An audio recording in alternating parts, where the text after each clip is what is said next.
Well, for once, unions and big business are in agreement. We need to cut in interest rates. There is a growing case, if not a compelling case, for interest rate cuts. Not by 0.25%, but by a full 50 basis points.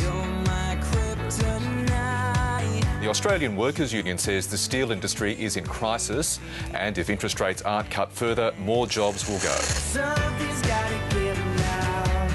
Paul Howes thinks it's time the RBA board feels some pressure. They do get it wrong sometimes, and at the moment they are getting it wrong consistently. I think they have been getting it right.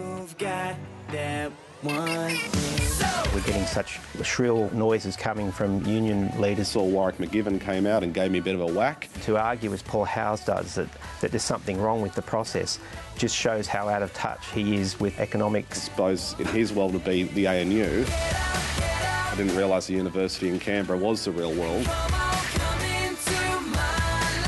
Paul Howes represents a very small part of the economy. When I am in my real world, which is factory floors out with our 140,000 members across every state and territory.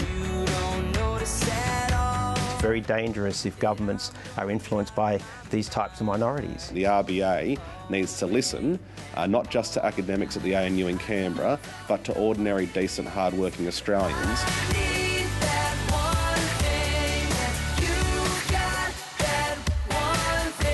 The Reserve Bank does a very good job. This culture in Australia where you can't criticise a decision of the RBA like it's some type of dictate or message from God is rubbish. I think the Reserve Bank can respond to slower economic growth and the patchy economy. Well, it's of course not my position to be commenting on what interest rates should or should not be. I'm not a Minister of the Crown like Mr Combe is. Would you agree, though, if interest rates came down, the dollar would come down? It just happens like that.